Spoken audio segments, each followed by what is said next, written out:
한 주간 잘 지내셨어요? 지난 시간에 이제 왜 이제 초기 불교에 대해서 우리가 좀 관심을 가지고 공부를 해야 되는가 하는 것에 대해서 간단히 말씀을 드렸는데요. 오늘은 이제 우리가 불교를 공부하는 데 있어서 가장 이제 기본이 되는 것이 뭐냐 하면 이제 삼보에 대한 신심입니다. 그러니까 불법성 삼보에 대해서 믿음을 가지고 수행을 하는 것, 이게 이제 가장 기본적인 기본적으로 우리가 이제 해야 될 것들인데요. 부처님 당시에는 사실 지금처럼 그런 복잡한 수계 의식이 없었습니다. 지금은 조계종 같은 경우는 정식으로 스님이 되려면 좀 복잡해요. 그러니까 한 6개월은 행자 생활을 해야 되고, 또 행자 끝나고 나서 한 4년 정도 기본 교육 과정이라고 있어요. 그거를 이제 다 수료를 했을 때, 그때 이제 비구계를 받을 수가 있는, 그러니까 이제 좀 과정이 복잡했는데, 옛날에 부처님 당시에는 그냥 부처님께서 이제 삼보에 대한 상기만 하면 바로 출가가 되는 그런 정도로, 이 삼기라고 하는 거는 이제 수행에 있어서 되게 중요한 요소입니다. 그래서 이 상기라고 하는 것이 이제 수행에서 어떤 영향을 미치고, 또 이게 수행과 어떤 관계가 있는지, 거기에 대해서 오늘 간단히 좀 살펴보려고 합니다. 사실 이제 이 신심이라고 하는 말은 이제 빨리어는 샀다라고 하는데, 이거는 이제 좀 일반적으로 우리가 종교에서 말하는 그런 신앙, 믿음 이런 거하고는 약간은 좀 개념이 다릅니다. 불교에서 말하는 신심은 단순히 이제 그냥 맹목적인 믿음 이런 게 아니라, 이제 이 법에 대한 이해를 바탕으로 한 믿음이거든요. 그러니까 지혜가 함께한 믿음이다. 그래서 그게 일반적으로 말하는 믿음하고는 조금 개념이 달라요. 그래서 그 부분에 대해서도 이제 같이 좀 살펴보려고 하고요. 그래서 보통 이제 불교에서 우리가 신심하고 좀 대척 지점에 있는 그 단어가 뭐가 있느냐 하면요. 우리가 신심이라고 하는 것도 어떻게 보면 어떤 그 견해에 대해서 확고하게 우리가 확신하고, 그거를 흔들림 없이 그거에 대해서 확신을 갖는 이런 거하고 관계가 있거든요. 그러면 이거하고 어떻게 보면 이제 일반적으로 또 사람들이 자기가 나름대로 가지고 있는 견해가 있는데, 그런 견해에 대해서 거머쥐고 집착하고 이런 거하고 이제 차이가 좀 있겠죠, 그죠? 그러니까 우리가 보통 이제 자기가 가지고 있는 견해를 막 이것만이 옳다라고 이제 막 주장하고 이런 거는 보통 우리가 그릇된 견해, 잘못된 견해를 고집하고 그거를 붙들고 이런 거는 이제 탐욕하고 관계가 있어요. 집착 이런 거와 관계 있는데, 이제 지혜로서 있는 그대로 어떤 현상을 바라보고, 또 그 현상에 대한 통찰, 이해를 바탕으로 해서 그거에 대해서 확신하는 거, 이걸 우리가 이제 보통 신심이라고 불교에서 말하는 삿다라고 하는 거죠. 그래서 이건 두 개가 좀 결과 다릅니다.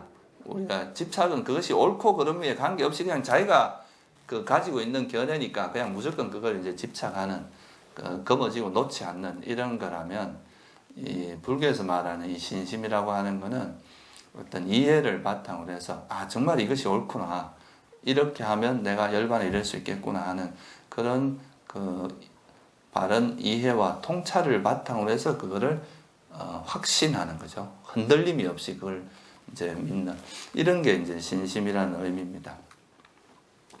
그래서 이거를 다른 말로는 정신이라고 하기도 해요. 깨끗할 정자에서 써서 이제 청정한 믿음이다. 그러니까 어떤 오염된 마음으로 이걸 거머쥐는 게 아니라, 이제 어떻게 보면 마음이 깨끗한 순수한 상태에서 어떤 이해를 바탕으로 해서 자기가 어떤 것에 대해서 믿음을 가지는 그런 것을 이제 신심이라고 합니다. 불교에서 말하는 거는.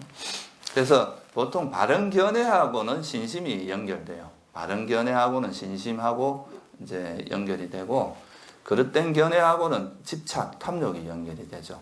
보통 우리가 사견이라는 건 이제 잘못된 견해인데, 그건 항상 보면은 집착이라고 하는 것과 함께 일어납니다. 혼자 일어나는 게 아니라 뭔가 왜곡된 잘못된 견해에 대해서 고집하고 집착하고 이런 거는 이제 탐욕의 어떤 범주에 들어가는 거죠. 그래서 여러분들이 불교에서 말하는 신심은 그냥 맹목적인 믿음이 아니다. 이거는 어떤 현상에 대한 올바른 이해를 바탕으로 해서 그 이해를 바탕으로 생긴 확신 같은 거다. 그러니까 그런 것을 좀 먼저 이해를 하고 그 내용을 이제 그래야 그 두 가지 차이를 좀 이해해야 우리가 불교에서 말하는 신심이 뭔가를 좀 이해할 수 있습니다. 그래서 이 신심이 이제 수행의 관점에서는 어떻게 드러나는지를 구체적으로 드러낸 게 딱 한 군데라기보다는 이제 37보리분법이라고 있는데요. 우리가 깨달음을 이루게 하는데 깨달음에 이르게 하는 구성 요소 이런 뜻이죠. 또는 뭐 우리나라에서는 이걸 조도품이다. 도를 이루는데 도와주는 거다. 뭐 이렇게 표현하게 돼요. 근데 이 37보리분법에 보면은 오근 오력이라고 하는 게 있는데 거기에서 이제 신심이라는 것이 강조되고 있습니다. 그래서 보면은 우리가 이제 팔정도 같은 경우는 여러분들이 대체로 알고 있겠지만 이 바른 견해가 있고요.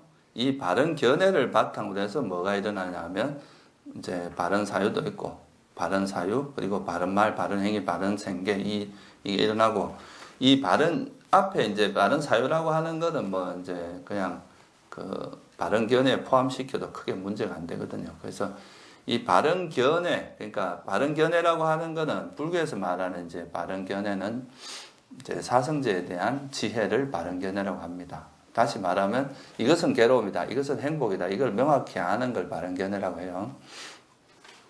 그래서 이 바른 견해를 바탕으로 하면 뭐가 이루어지느냐 하면 바른 노력이 이루어집니다.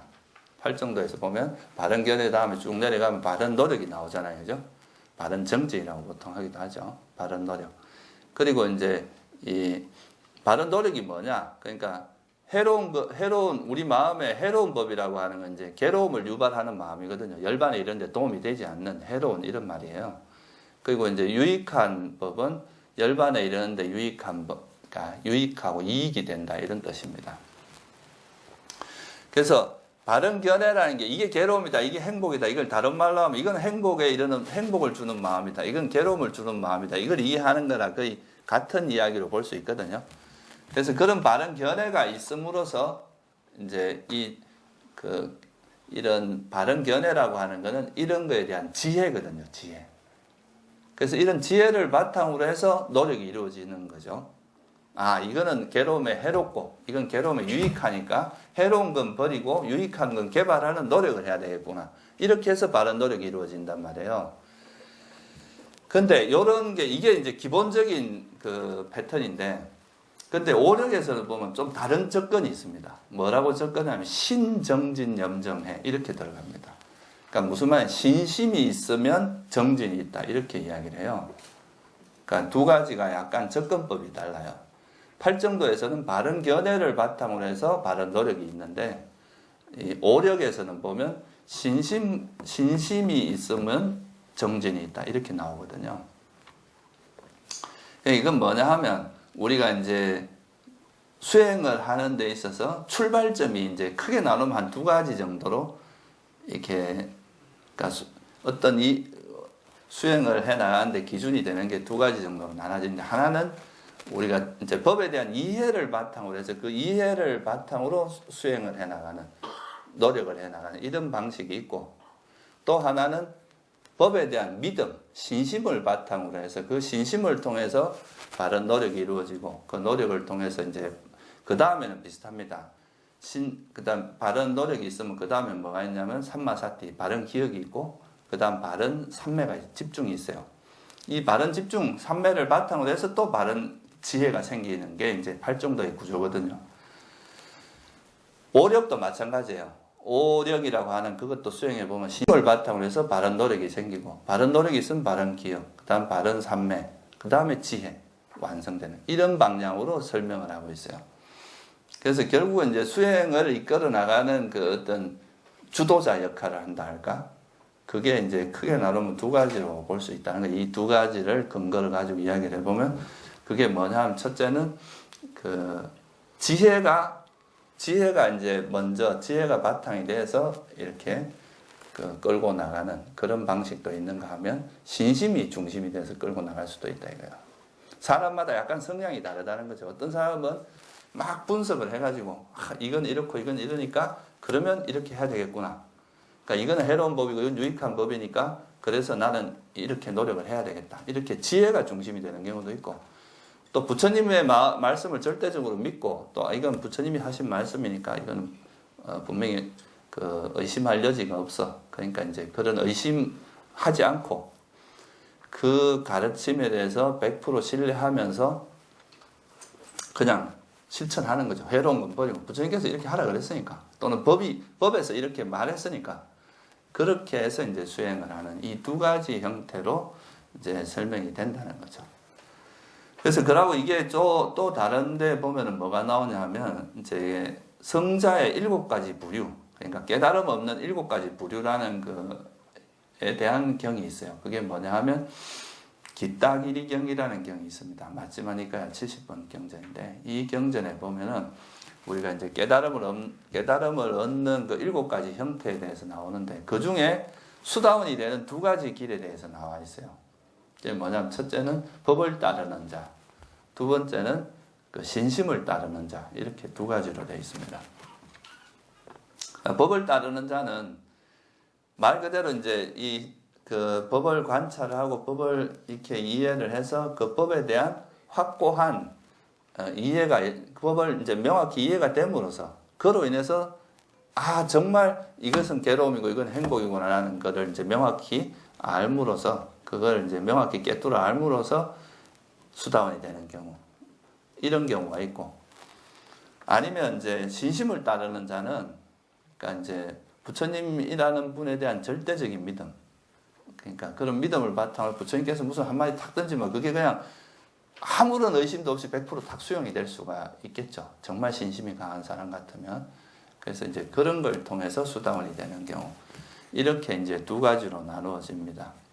그래서 이 2가지를 이제 참고를 해보면 우리가 이제 수행을 하는 데 있어서 되게 이제 어떻게 보면 주도자 역할을 하는 것 중에 2가지가 있는데 하나는 지혜로서 지혜가 중심, 지혜를 바탕으로 해서 이렇게 끌고 나가는 게 있고 또 신심이 중심이 돼서 하는데 2가지가 아주 무관한 건 아니지만 어떤 것이 좀 더 주도적으로 역할을 하냐 이런 차이가 있는 거죠.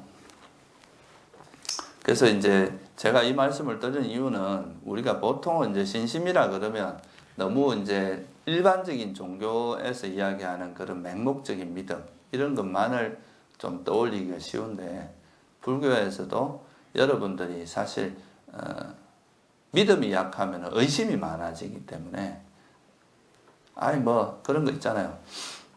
부처님께서는 이제 감각적 욕망을 누리는 것은 괴로움이다 이렇게 이야기를 하셨어요.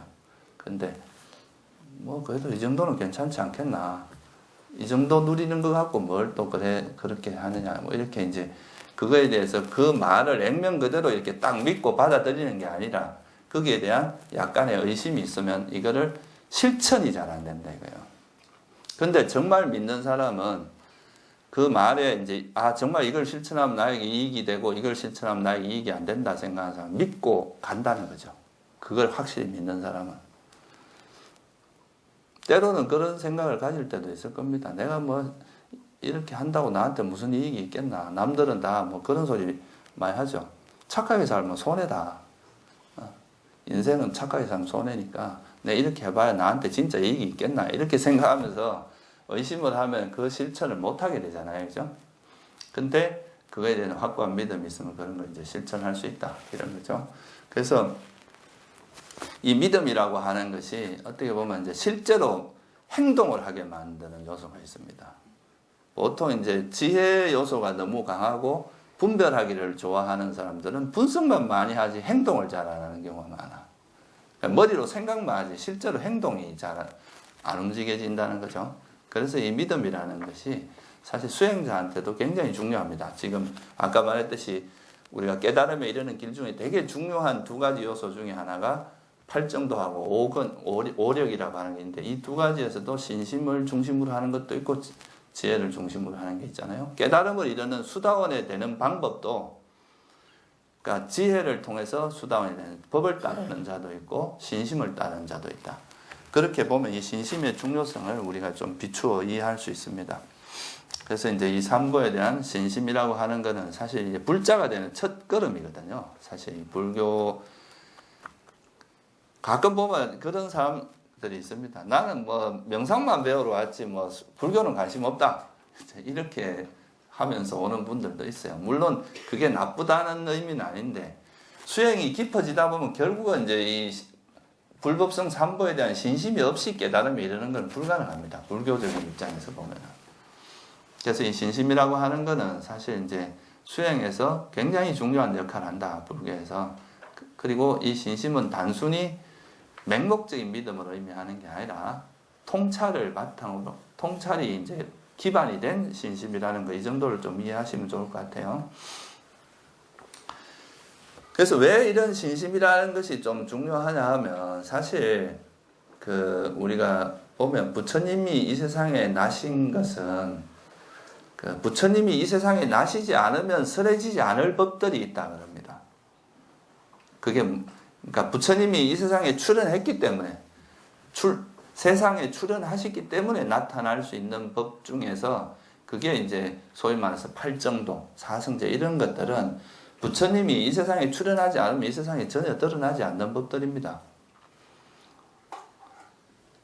근데 그런 것을 이제 우리가 스스로 자기가 이제 그렇게 알기는 어려우니까 부처님이라는 그런 분에 대한 부처님에 대한 일단 첫째 신뢰 같은 게 필요한 거죠. 야, 이 부처님이라는 분이 어떤 분이냐.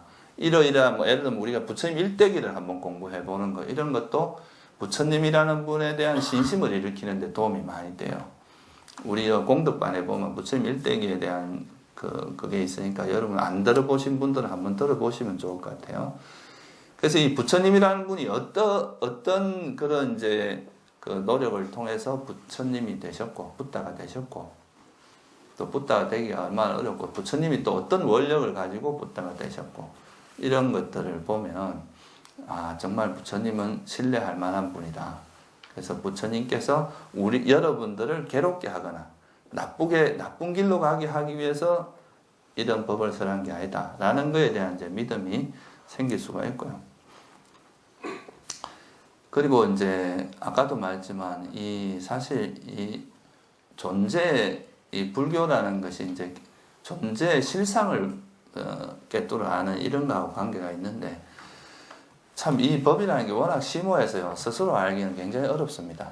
그래서 부처님의 가르침을 의지해서 수행을 하는 것이 되게 중요하거든요. 처음에는 이제 그냥 신뢰를 하면서 수행을 하지만 불교가 다른 점은 뭐냐 하면 여러분들이 수행을 하시면서 그걸 다 자기 눈으로 확인할 수 있다는 거.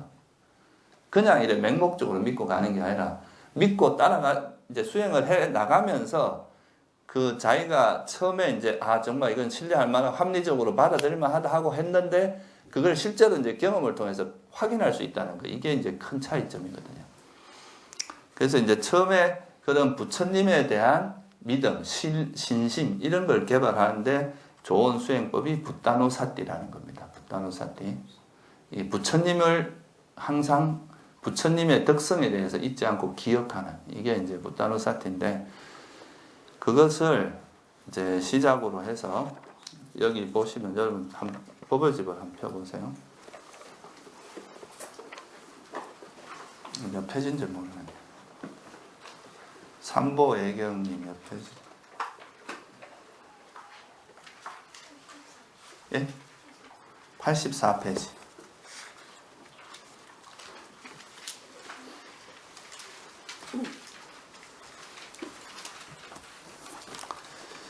거기 85페이지에 부처님 애경이라고 하는 것을 한번 같이 읽어보겠습니다. 그분 세종께서는 공양을 받을 만한 분이시며 바르게 깨달은 분이시며 지혜와 실천을 부족한 분이시며 피한 잘 가신 분이시며 세상을 잘 아는 분이시며 가장 높으신 분이시며 사람을 길들이는 분이시며 천신과 인간의 스승이시며 부처님이시며 세존이십니다. 이거는 우리나라에서 보통 많이 하는 거 있죠. 열애영공 정변지 명행족 선서세간의 무상사 조오장 무천인사 불세존 그 하는 그거를 이제 한글로 번역하는 내용입니다. 그래서 이제 그분 세존께서는 공양받을 만한 분이시면 이건 뭐를 의미하겠어요? 아라한이죠, 그죠? 왜냐하면 이제 아라한의 이제 깨달음을 얻은 분들은 자기 속에 있는 그런 번뇌를 다 제거하신 분이에요. 그래서 아라한의 특성 중에 하나가 남이 보지 않는 곳에서도 악을 행하지 않는다. 이런 이제 특성이 있어요. 보통 이제 세상에서 좀 그거 한 사람들은 이제 아직은 그 자기 속에 있는 번뇌를 제거하지 못했기 때문에 이제 남들이 남 앞에서는 조금 이제 조심을 하지만 또 혼자 있을 땐 풀어지고 이런 경우가 있을 수 있거든요. 근데 아라한들은 절대 그런 게 없다는 거죠. 남이 보지 않는 곳에서도 절대 악을 행하지 않는다. 그래서 이제 그런 분들은 공양을 받을 만하다. 그게 이제 아라한, 응공이라 그러죠. 보통 우리가 이제 한자로 번역은. 그래서 이제 공양을 받을 만한 분이고, 그 다음에 정변지, 이거는 이제 바르게 깨달은 분은 정변지를 이야기하는데, 이거는 빨리어는 삼마 삼보디라 그럽니다. 삼마 삼보디. 그러니까 이걸 다른 말로 하면 정등각자라 그래요. 정등각자. 그러니까 바르게 깨달은 분. 완전히 이제 바른 깨달음을 얻으신 분, 이런 뜻이죠.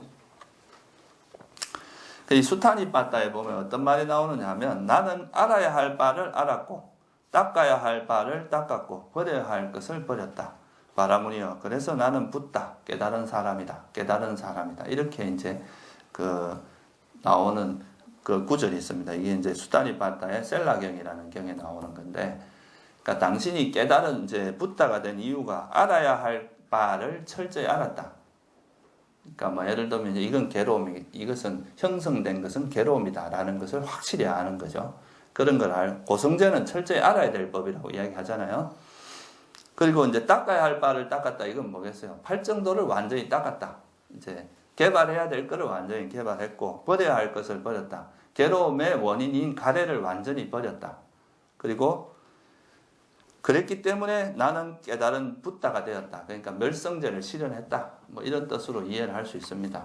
그래서 이 바르게 깨달은 분이라는 분은 뭐냐면 사성제를 깨달았다 이 뜻입니다. 이 세상의 진리를 확실히 깨달은 분이기 때문에 바르게 깨달은 분이라고 합니다. 그리고 붓다하고 일반 이제 우리 후대 스님들하고의 차이점이 뭐냐면 붓다는 스스로 깨달은 분입니다. 그러니까 스승이 없이 스스로 깨달은 분을 붓다라고 하고요. 부처님의 법문을 듣고 깨닫는 존재를 제자, 사화가라고 하죠. 이거는 이제 우리나라 말로 이제 번역을 하면 성문이라고 그러죠. 들을 문자에, 그러니까 소리를 들어서 깨닫는 거. 그래서 이분은 이제 스스로 깨달은 분이고, 스스로 이 붓다가 나와야 불문이 열려요. 그러니까 쉽게 말하면 요즘 말 하면 부처님이 뭐예요? 우리한테는 교주예요, 교주. 사이비 교주가 아니고 이제 그 바른 법을 설한 그 불교의 시작점이다. 불교가 이제 이 세상에 드러나게 된 시작이죠. 그래서 이 바르게 깨달은 분이고 지혜와 실천을 구조해. 지혜뿐만이 아니라 깨달음을 이르게 하는 게 지혜인데, 그런 지혜뿐만 아니라 모든 공덕행을 실천했다. 공덕을 부족했다. 그러니까 뭐 계의 측면이나 삼매의 측면이나 모든 면에서 붓다보다 더 나은 사람이 없다고 할 수 있을 정도로 지혜뿐만 아니라 실천을 부족한 분이다. 보통 아라한도요, 이제 지혜는 깨달음 얻을 정도 그 지혜는 있지만 또 공덕행이 부족해서 또 그냥 이래 아라한이 되자마자 바로 열반에 들고 이런 경우도 있습니다. 근데 이제 어떤 경우는 또 공덕이 되게 많고 이러면 또 많은 사리불존자나 이런 분들은 또 공덕행도 많이 닦았기 때문에 또 성가에서 큰 역할도 하고 그랬죠. 그래서 이제 이런 지혜와 실천이 부족한 분이고 피아노로 잘 간 분이다. 이건 선서를 이야기하는 거죠. 잘 갔다. 그러니까 모든 괴로움을 해서 피아노라는 건 열반을 이야기하는 거죠. 열반으로 잘 가신 분이다. 이렇게 표현하고요. 또 세상을 잘 안다. 우리가 사는 세상의 본질에 대해서 잘 꿰뚫어 알아서 이런 것들의 본질이 불완전하다는 것, 괴로움이라는 것을 이제 명확히 아시는 분이고, 그리고 이제 무상사 조장부, 이거는 이제 두 개를 붙여서 하나의 뜻으로 이해하기도 하고 따로따로 떼서 이야기하기도 해요. 그러니까 무상사하고 조장부를 따로 떼서 이야기하면, 무상사는 가장 높다. 무상이라는 건 이제 위가 없다 이 말이잖아요. 그러니까 이제 가장 훌륭한 분이다 이 말이고, 또 조장부는 사람을 잘 길든 제도를 잘한다. 부처님은 아주 노련하게 중생들을 제도하는 이런 능력이 있습니다. 그래서 이거를 또 다르게 하면 사람을 잘 길들이는데 아주 이제 가장 뛰어난 분, 이렇게 그러니까 묶어서 그렇게 해석하기도 해요. 사람을 길들이는데 가장 뛰어난 분이다. 그래서 그리고 천인사, 인간과 천상의 스승이다. 우리가 보통 그 타 종교에서 이제 보통 일반 세속 종교에서 이제 신이라고 하는 그 분들이 대체 우리 불교의 그 어떤 세계관으로 보면 공덕이 너무 뛰어나서 되게 능력이 많고 이제 그래서 천상계에 태어나서 뭐 이렇게 아주 큰 능력을 가진 사람, 그런 사람을 이제 우리가 보통 그 신이라고 이야기한 천신이라고 이야기하죠. 근데 그런 존재들도 결국은 번뇌를 버린 존재가 아니다. 이게 불교적인 입장에서 보면 여전히 그 번뇌가 남아있기 때문에 이런 사람들이 결국은 부처님한테 법문을 듣게 돼 있어요. 그래서 경전에도 보면 저 범천이라고 하는, 우리가 범천이라고 하는 존재들이 보통 이제 힌두교나 이런 데서 말하는 브라만이에요. 되게 최고의 신. 그런 신들조차도 부처님한테 와서 법문을 들었다 이거예요. 그래서 이건 천인사, 인간과 천상의 스승이다. 그래서 그리고 부처님이시다. 이건 붓다라는 건 깨달았다는 분이죠. 깨달았다는 걸 의미하고 세존이다. 세상에서 가장 존귀하다. 이건 이제 복이 많다 이런 뜻으로 써요. 그러니까 가장 그런 복이 많고 아주 존귀한, 뭐 어느 분야에서도 이분보다 더 나은 게 없는. 그래서 이걸 뭐라면 열의 시포라 그러기도 하고 부처님이 가지고 있는 10가지 공덕이라는 거예요. 그래서 이런 덕성이죠. 부처님이 가지고 있는 이런 덕성이 있는데, 이런 덕성을 볼 때 이런 분이 우리한테 과연 거짓말 하겠느냐. 그러니까 우리를 어떤 잘못된 길로 이끌 수가 있느냐. 그래서 이런 거를 보면서 부처님에 대한 신심을 불러일으키는 거죠. 아, 정말 이 부처님은 우리가 신뢰할 만한 분이고, 이런 덕을 갖춘 분이 어떻게 우리에게 이제 뭐 나쁜 길로 인도하거나 타락으로 인도하거나 이런 일이 있을 수 없다는 거예요. 그래서 이제 그런 것을 하는 것이 바로 이 붓다누사티라고 합니다. 부처님의 덕성을 이렇게 반복해서 이렇게 생각을 해봄으로써 부처님에 대한 믿음을 개발하는 방식입니다. 그래서 이제 여러분들이 사실 불자라면은 이런 이제 붓다에 대한 우리가 부처님을 뭐 우상화하는 게 아니라 정말 이 분이 여러분 공부를 해보면 이 부처님이 가지고 있는 지혜가 얼마나 수승하고 얼마나 대단한가에 대한 것을 느껴요. 그러면 야, 정말 이 부처님이라는 분이 얼마나 존귀한 존재고, 이래서 우리가 존경을 하는 거지. 사실 뭐 우상화를 해서 뭐 우리가 여기 부처님한테 뭐 이것도 해주세요 저것도 해주세요 이런 거는 사실 부처님의 그게 아닙니다. 그런 것을 해줄 수 있는 게 아니거든요. 그러니까 이제 부처님이 우리한테 해준 가장 큰 은혜라고 할까요? 그거는 뭐냐면 법을 설해 준 겁니다. 우리가 이제 괴로움으로부터 벗어날 수 있는 그런 법을 설해 주신 것. 그것 때문에 우리가 이제 진짜 진심으로 존경하고 또 이분을 떠받들고 하는 거지. 그게 뭐 맹목적으로 그냥 우상화하고 이런 거하고는 좀 개념이 다르죠. 그래서 이제 이런 부처님에 대한 신심을 가지고 부처님이 설한 법을 의지해서 이제 수행을 해야 되는데, 그 법을 의지하는 게 바로 이 담마누사티입니다. 이제 법에 대해서, 이 법이라는 것이 얼마나 이익이 있다는 것에 대해서 우리가 또 생각하는 거, 이게 붓다누사티인데요. 이거는 또 부처님께서 이 정형구라고 합니다. 이거는 부처님을 예경할 때 항상 나오는 게 아까 말했듯이 뭐 세종께서는 공양받을 만한 바르게 깨달은 분이고 하는 이 구절이고, 이제 가르침을 말할 때 우리가 항상 반복하는 구절이 있어요. 한번 따라해 보세요. 여기서 87페이지에 있는데요. 이 사실 뭐 번역을 이대로 해도 상관은 없는데요. 조금 더 이제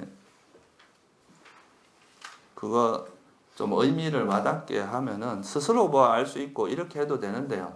지금 여기서 볼 수 있고 이렇게 이제 보는 것이 조금 더 나을 것 같고요. 그 다음에 지자들이 각자 알아야 하는 것입니다. 이것도 이제 이대로 해도 크게 문제되진 않는데요. 지자란 말은 지혜로운 이들입니다.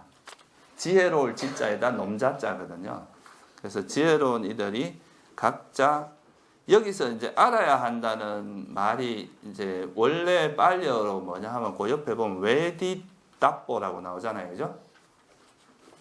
이게 뭐냐면 외대띠라고 하는 그 동사에서 이제 나온다 하는데, 외대띠라는 말이 뭐냐 하면 이제 알다, 경험하다 이런 뜻이 있어요. 그러니까 우리가 외다나 할 때 있잖아요. 그죠? 느낌 외다나. 그게 이제 여기서 나온다 하는 거거든요. 그래서 이거는 그냥 안다는 의미도 있지만 이제 실제로 체험으로 알다 이런 뜻도 있어요. 그래서 조금 더 이제 수행적인 측면에서 봤을 때 그냥 뭐 알아야 한다 해도 크게 문제되진 않는데, 뭐 지혜로인들이 각자 경험해야 할 것입니다. 이렇게 하는 것이 조금 더 이제, 그래서 영어에서도 이걸 experience로 번역하기도 하고요. 그 comprehend로 번역하기도 하고 그래요. 그래서 뭐 좀 더 수행적인 측면에서 보면 지혜로운 이들이 각자 경험해야 할 것입니다. 이렇게 하는 것도 괜찮을 것 같아요.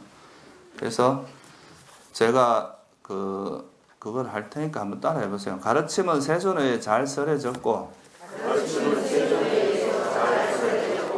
지금 여기서 볼 수 있는 것이고, 시간이 걸리지 않고, 와서 보라는 것이고, 향상으로 인도하고, 지혜로운 이들이 각자 경험할 것입니다. 경험해야 할 것입니다. 예, 여기 보면은 사실 이제 이거에 대한 번역도 이제 영어에서도 보면 약간씩 다른데, 이 법이라는 게 중요해서 제가 법에 대해서 조금 더 설명을 드릴게요. 이 시간이 걸리지 않고, 요것도 이제 어떤 데서는 시간을 초월하고라고도 번역하기도 해요. 그러니까 타임리스로 번역하기도 하거든요. 그러니까 시간을 초월했다. 이거는 이제 법이라는 것이 그것이 가지고 있는 의미는 이제 그러니까 시대의 영향을 안 받고 실제로 이건 진리니까 그런 의미로서 이해를 할 수도 있는데, 근데 이게 이제 조금 제가 이제 우려스러운 점은 뭐냐 하면은 보통 시간을 초월한다 이렇게 이야기했을 때, 우리가 이제 보통 아비담마에서 법을 이야기할 때 많이 비판을 받는 것 중에 하나가, 이 법이라는 것이 법체가 항상 있다.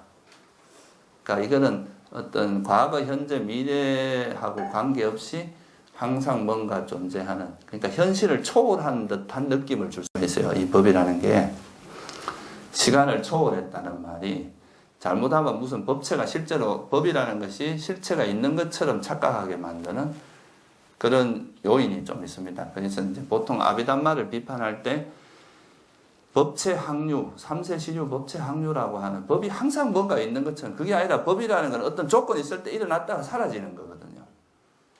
이렇게 제가 박수를 치면 소리가 일어나듯이 어떤 조건에서 어떤 현상이 일어났다가 사라지는 것일 뿐인데, 이것이 마치 세상에 이렇게 항상 그런 성질을 가지고 있는 것처럼 이렇게 좀 오해될 소지가 있다는 거예요. 그래서 그거보다는 원래 뜻도 이제 without delay라는 뜻이 있습니다. 지체 없이, 그러니까 시간이 걸리지 않고. 그래서 이걸 예를 한번 제가 들어드리면, 이것만 갖고 이야기하면 여러분이 약간 어려울 수도 있는데, 경전에 보면 어떤 이야기가 있느냐 하면, 그 스스로 보아 알 수 있은 경이라는 경이 있어요. 이게 이제 지금 여기서 볼 수 있은 경, 뭐 이렇게 번역을 할 수도 있는데, 여기 보면 뭐가 나오냐면, 내가 예를 들어서 탐욕이 일어날 때 부처님께서 이렇게 질문합니다. 네가 네 안으로 탐욕이 일어났을 때 탐욕이 일어나는 걸 아느냐? 알 수 있어요, 없어요? 여러분이 이게 탐욕이구나 라고 알 수 있잖아요, 그죠? 이렇게 아는 것이, 그것이 바로 뭐냐 하면 지금 여기서 법은 지금 여기서 볼 수 있고 시간이 걸리지 않고 와서 보라는 것이고 향상으로 인도하고 지혜로운이들이 각자 경험해야 할 것이다. 이것의 의미라는 거예요. 외도가 와서 이렇게 물어봐요. 부처님께서는 항상 뭐 법은 이제 지금 여기서 볼 수 있고 시간이 걸리지 않고 이렇게 와서 보라는 것이 이렇게 말씀하시는데 이게 도대체 무슨 말입니까? 이렇게 물어보니까 시와가라는 사람이 이렇게 물어봅니다. 그러니까 이 부처님께서 뭐라고 대답하시냐면 네가 탐욕이 일어날 때 탐욕이 일어나는 거 아느냐? 압니다. 그러면 그게 바로 법을 지금 여기서 볼 수 있고 시간이 걸리지 않고 뭐 이런 뜻으로 이야기를 하는 거죠. 무슨 뜻인지 이해되세요? 그래서 이 나한테 탐욕이 일어났을 때 그 탐욕이 일어난 거를 딱 아는 거는 지금 바로 여기서 볼 수 있는 거잖아요. 그죠? 뭐 조금 이따 집에 가서 볼게 이게 아니잖아요. 그죠? 지금 바로 여기서 볼 수 있고 또 이 보는데 시간이 걸리지 않아요. 그리고 또 이거를 약간 다른 쪽으로 어떻게 해석하느냐 하면은 이것이 이제 과보가 바로 일어난다. 과보가 일어나는데 시간이 걸리지 않는다. 이렇게 해석하기도 해요. 그러니까 예를 들면 깨달음을 얻는 순간에 성자가 돼버리잖아요. 그죠? 그런 의미로 이해하기도 하는데 또 다른 관점에서 보면 이 법을 알아차린 그 순간에 바로 지혜가 일어나기도 하거든요. 그래서 이제 지금 여기서 볼 수 있을 뿐만 아니라 이건 시간이 걸리지 않아. 그냥 바로 그냥 그 효과가 나타난다는 거죠. 그런 의미로 이해를 할 수 있을 것 같아요. 그래서 시간이 걸리지 않고 와서 보라는 것이다. 이게 와서 직접 보라는 것이다. 이걸 영어에서는 이제 와서 보라고 초청한다. invite라는 표현을 쓰는데, 그러니까 우리나라 말로 보면 그냥 와서 보라는 것이고 이래도 뭐 초청이란 말 안 써도 이게 말이 잘 통하기 때문에 뭐 이건 구태여 초청이란 말을 안 써도 되지 않을까 생각이 합니다. 그래서 와서 봐라. 그러니까 이거는 무슨 말이냐 하면 여러분들이 실제로 남이 봐주는 게 아니라 그냥 부처님께서는 이런 법이 있다. 네가 스스로 해라 라고 했을 때 실제로 스스로 자기가 이제 직접 여기서 볼 수도 있는 거잖아요. 그죠? 그래서 이거는 믿으라가 아니라 직접 와서 보라는 거죠. 그런 게 설해 놓은 법의 의미가 그렇다는 거예요. 나는 너희들이 와서 믿으라 한 적이 없다. 와서 보라고 항상 그러시거든요.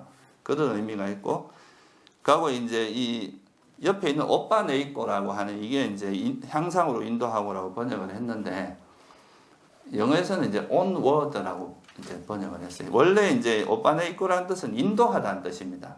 앞에 다른 말은 없어요.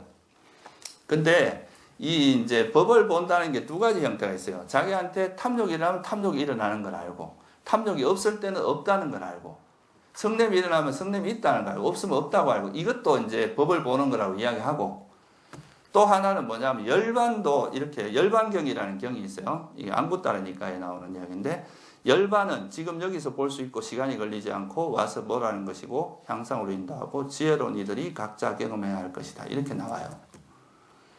그러니까 단순히 이제 우리가 수행상에서 보는 그 법뿐만이 아니라 열반이라는 것도 다 뭐라는 거예요? 열반도 지금 여기서 볼 수 있는 거다. 깨닫는 그 순간에 이제 열반을 경험하는 거예요, 실제로. 그래서 이제 그런 거기 때문에 이거를 의역을 해서 뭐 열반으로 인도하고 이렇게 번역하기도 합니다. 향상으로 인도하고 하는 거를. 근데 이제 뭐 열반으로 인도하고 했을 때는 좀 이제 앞에서 내가 예를 들은 탐욕이 일어났을 때 탐욕이 일어나는 걸 알고 뭐 이런 구절에서는 약간은 좀 너무 갭이 커지는 경향이 있어요. 그래서 우리가 이런 이제 법을 봄으로써 향상되어 가는, 우리가 점차 향상되어 가다 궁극적으로 열반에 이르는 이런 의미로 봤을 때는 뭐 향상으로 인도하고 라는 말이 조금 더 적합하지 않나 그런 생각은 들어요. 그래서 이 법이라고 하는 것이 이제 스스로 본다 이렇게 말해도 지금 이 순간에 보는 주체가 이제 이건 주체에 좀 더 초점을 맞춘 거고요. 이제 보는 게 이 순간에 본다는 걸 초점 맞출 때는 지금 여기서 볼 수 있다 이렇게 볼 수가 있는데, 그래서 이제 이렇게 시간도 걸리지 않고 지금 당장 볼 수 있고 부처님께서 와서 보라고 이래 이제 설해 놓은 것이고, 이걸 이렇게 관찰하는 그 자체가 우리를 향상으로 인도하고, 또 이거는 지혜로운 이들이 각자 경험해야지 누가 대신 경험해 줄 수 있는 게 아니라는 거죠. 내가 네 대신 깨달아 줄게. 이렇게 되면 얼마 줄래? 이렇게 안 된다 이거예요. 이거는 정말 자기 스스로 노력해서 자기 스스로 갈 수밖에 없는 길이라는 거죠. 그래서 부처님께서 그런 말씀 많이 하시잖아요. 말을 물가로 끌고 갈 수는 있지만 물을 먹는 거는 말이 먹어야 되잖아요. 그런 것처럼 부처님께서 이제 어떻게 하면 깨달음에 이른다 하는 그 길은 설해 놨는데 그 길을 직접 가는 건 누가 가야 된다는 거예요. 그러니까 아무나 이런 법을 보진 않겠죠. 그래도 이 법이라는 것에 대한 이해도 있어야 되고 지혜가 좀 있어야 될 거 아니에요. 지혜로운 이들이 각자 수행을 통해서 경험해야 할 것이라는 거죠. 이거는 그냥 뭐 말로서 아는 게 아니라 실제 경험해서 체험해서 알아야 할 것이다. 이게 이제 가르침에 대한 그 이야기인데요. 그래서 이 가르침이라고 하는 것이 이제 법, 그래서 이제 이 불교에서 이 법이라고 하는 단어가 되게 중요한 의미를 가지고 있습니다. 이 부처님께서 이제 법을 설했고 그 법을 우리가 지금 여기 이 부처님께서 설한 이 법이라는 것이 지금 여기서 알 수 있고 시간도 걸리지 않고 와서 보라는 것이고 향상으로 인도하고 지혜로운 이들이 각자 경험할 수 있는 것이다. 이렇게 이야기를 했는데 그러면 부처님께서 말씀하신 이 도대체 법이라는 걸 뭘 의미하는가? 예? 그거에 대해서 제가 간단히 좀 더 설명을 드릴게요. 이 법이라는 것이 이제 실제 우리가 이제 수행을 하는 데 있어서 가장 중요한 개념 중에 하나예요. 이제 부처님이라고 하는 분은 사실 이제 이런 분이 이런 법을 설했으니까 우리가 그 신뢰를 가지고 법에 귀를 기울이고 또 이제 그 법을 듣는 이런 의미가 있는데 이 법이라고 하는 건 실질적으로 이제 우리가 그 아까 말했듯이 지금 여기서 보고 그거를 이제 스스로가 각자 경험해야 할 것이잖아요. 그러니까 이게 이제 뭐라는 걸 좀 알아야 이걸 할 수 있잖아요. 그러니까 부처님께서 법을 설했다고 하는데 그러면 이 법이라는 게 뭐냐라고 했을 때 이 법은 이제 약간 두 가지 개념으로 좀 이해를 할 수 있는데요. 이 현상, 우리가 살아가는 그 현상의 실상을 나타내는 걸 법이라고 하기도 하고 또 하나는 뭐냐 하면은 부처님께서 설한 그 가르침, 그러니까 붓다 사사나라고 하는 부처님이 설한 이 가르침, 대표적으로는 사성제 같은 이런 법을 이야기하기도 해요. 그런데 이 두 가지가 무관한 게 아니라 실상을 나타내는 그 법을 드러냄으로써 이제 이런 그 부처님의 가르침이라는 것이 이루어지는 거거든요. 그래서 두 가지 의미는 거의 같은 건데 간단히 제가 설명을 드리면 우리가 세상을 살면서 이제 어떤 사람마다 자기가 세상을 바라보는 틀이 있어요. 이제 세상을 보는 틀. 그거를 우리가 뭐라고 하냐 하면 세속에서 뭐 프레임이라 그러기도 하는데 불교에서는 그걸 뭐라고 하냐면 견해라고 합니다. 디티, 견해. 그러니까 우리가 세상을 바라보는 어떤 창 같은 거예요. 창. 이렇게 내 나름대로 세상을 보는 창이죠.